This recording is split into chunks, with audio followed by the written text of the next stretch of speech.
Bonjour chers auditeurs et chères auditrices, nous nous retrouvons aujourd'hui mardi 2 septembre pour Il était une fois. Nous allons poursuivre donc notre semaine missionnaire en poursuivant donc la méditation d'évangile selon saint Luc, toujours le chapitre 4, les versets 31 à 37.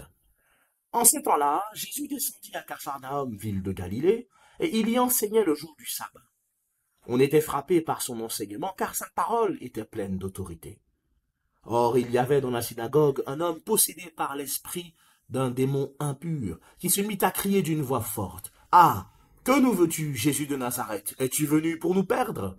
Je sais que tu es le Saint de Dieu. Jésus le menaça. Silence! Sors de cet homme. Alors le démon projeta l'homme en plein milieu et sortit de lui sans lui faire aucun mal. Tous furent saisis d'effroi, et ils se disaient entre eux, quelle est cette parole? Il commande avec autorité et puissance aux esprits impurs, et ils sortent. Et la réputation de Jésus se propageait dans toute la région. Frères et sœurs, nous voilà donc au deuxième jour de notre semaine missionnaire, et aujourd'hui, le Seigneur nous donne de méditer, après l'aspect universel de la mission qui est nourrie par la prière que nous avons vu hier, et bien aujourd'hui, le Seigneur nous donne de méditer sur la mission comme étant libératrice par une parole qui soit forte et qui soit nourrie par la connaissance de Dieu, par le biais de l'intelligence notamment. Dans la synagogue, frères et sœurs de Capharnaüm, on a ce passage où Jésus enseigne avec autorité. Et sa parole, elle libère au point qu'un esprit mauvais sort même d'un homme. C'est-à-dire que Jésus procède à un exorcisme, ce qu'on appelle un exorcisme ou une prière de délivrance si vous voulez. Et cet enseignement-là, frères et sœurs, est une vérité qui est telle et qui est tellement forte et tellement impactante, tellement puissante qu'elle est libératrice. Et ça, frères et sœurs, c'est un aspect de la mission qui nous est très important de comprendre, c'est que la mission, frères et sœurs, eh bien, est une mission qui, en dehors du fait qu'elle doit être nourrie par la prière, doit aussi être nourrie par une connaissance de Dieu, une connaissance des phénomènes de Dieu, une connaissance de, entre guillemets, qui est Dieu, frères et sœurs, et de comment est-ce qu'il se manifeste.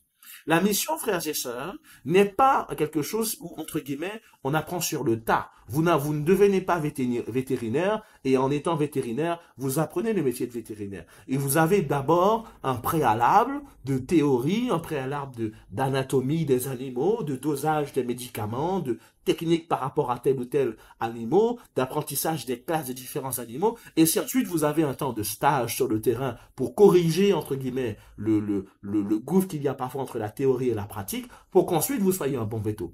Mais, frères et sœurs, c'est aussi vrai dans la vie chrétienne. La vie chrétienne, frères et sœurs, elle ne se découvre pas au fil de la mission. La mission, frères et sœurs, impose que nous ayons une connaissance de Dieu par l'intelligence. Pour que justement, comme le Christ, nous puissions avoir cette parole forte. Et évidemment, frères et sœurs, attention, hein, je ne viens pas diminuer l'œuvre et la puissance de l'Esprit, hein, qui parfois nous inspire, nous fait prêcher, nous fait parler, nous donne des paroles fortes et puissantes pour X ou Y raison, pour faire des sermons, pour donner des explications, ou tout simplement pour faire son œuvre. Mais, frères et sœurs, l'Esprit vient soutenir ce que nous sommes.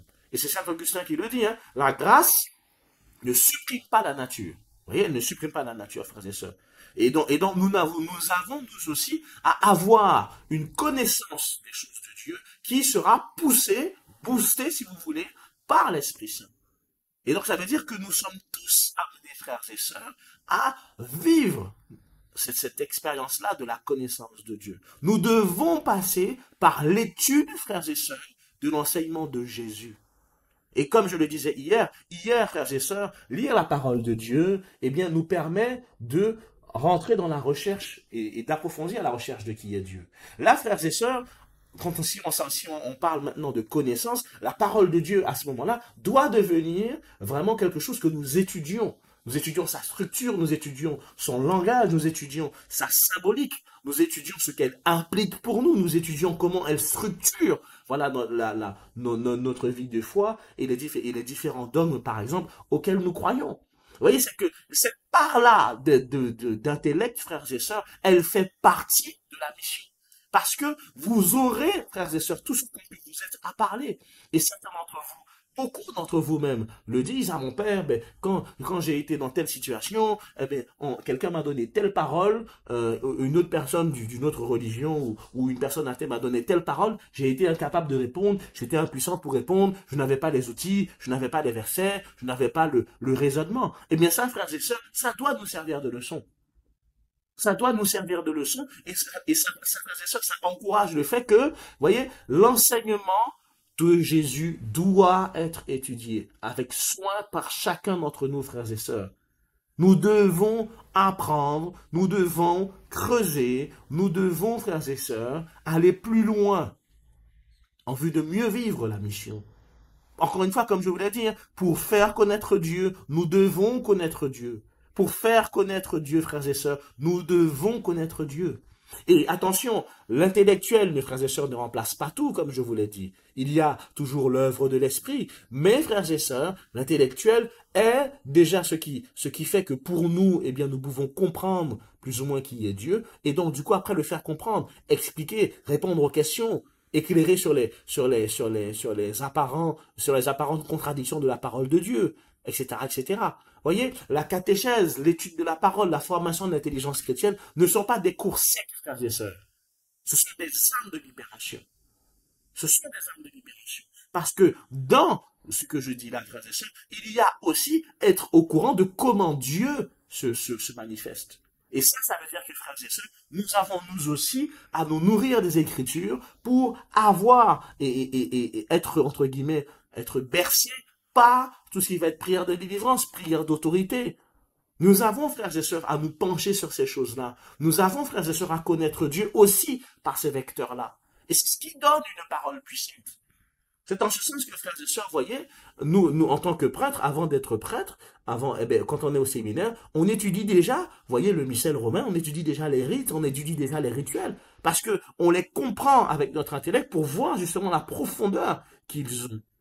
On n'arrive pas à faire le lait après l'ordination, on commence à apprendre le missel, à apprendre les rituels et à découvrir les prières en même temps que vous. On se familiarise avec d'abord, frères et sœurs, pour les comprendre pleinement et y entrer pleinement pour justement les attribuer, enfin les attribuer, pardon, les faire connaître et vous les faire vivre.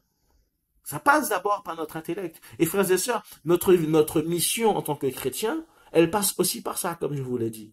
Et c'est ce qui nous permet justement de sortir des ténèbres de l'erreur. Et les ténèbres sont justement, frères et sœurs, ce qui mène parfois à l'aliénation. C'est ce qui mène parfois, frères et sœurs, au fait, si vous voulez, eh bien, d'être attachés, d'être marrés, comme on dit, par des choses. Parce que comme on n'a pas la connaissance de Dieu, comme on n'a pas la connaissance des choses de Dieu, de ce que Dieu nous demande de faire, de ce que Dieu nous autorise à faire et de ce que Dieu ne nous recommande pas de faire, eh bien, on tombe, frères et sœurs, dans des principes, dans des réalités qui ne sont pas de Dieu. Vous voyez, quels sont les esprits, vous voyez, ou les mensonges qui peuvent enfermer dans notre monde? Il y en a tellement à travers l'ésotérisme, à travers tous les discours séduisants que l'on a. Comment savoir, frères et sœurs? Eh bien, on ne le sait pas, la formation de l'intelligence. Et ça se vit, frères et sœurs, par nos catéchèses, ça se vit par les parcours bibliques, ça se vit par les recollections. Je sais que beaucoup de gens maîtrisent les recollections, mais c'est dans les recollections, frères et sœurs, qu'on peut faire le point et justement approfondir nos connaissances. C'est dans les formations, voyez, c'est dans tous ces moments-là et dans tous ces lieux-là, frères et sœurs, que nous pouvons poursuivre cette œuvre-là. Et donc, nous sommes amenés, frères et sœurs, à nous laisser enseigner et nous laisser former sur les choses de Dieu pour pouvoir mieux les comprendre.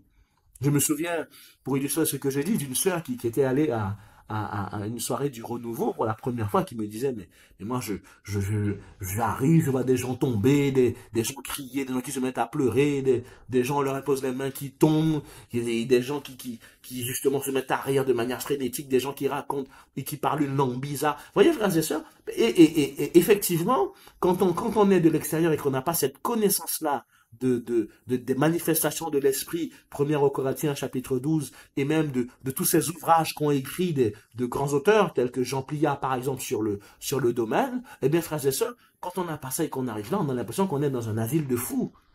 On a l'impression qu'on est dans un asile de fous, frères et sœurs. Et, frères, et si on se base juste sur ce qu'on voit, on se dit, mais ces gens ont des problèmes, ces gens-là sont possédés, ces gens-là, c'est le diable. Ces gens-là, ils sont illuminés.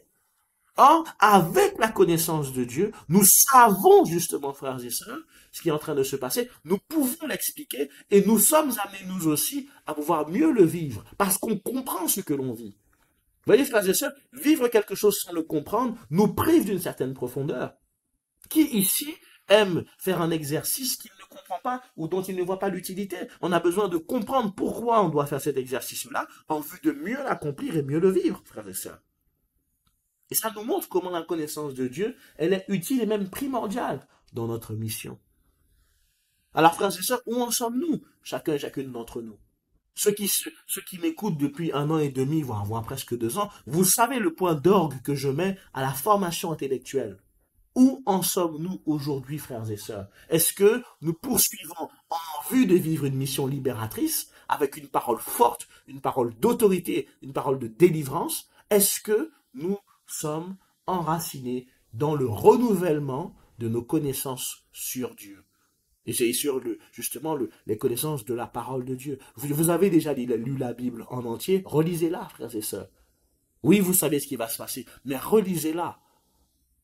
Vous avez étudié déjà les différentes manifestations de l'esprit. Réétudiez-les. Vous avez déjà étudié, frères et sœurs, les différentes façons que le Seigneur a d'agir, les différents types de prières qui peuvent exister, les différents psaumes à réciter pour telle ou telle circonstance. Réétudiez-les, frères et sœurs. Renouvelons les connaissances que nous avons de Dieu pour que notre mission soit toujours une mission qui soit nouvelle, frères et sœurs, une mission qui soit libératrice, avec une parole qui chasse ténèbres de l'ignorance et les ténèbres du mal. Au nom du Père, et du Fils, et du Saint-Esprit. Amen.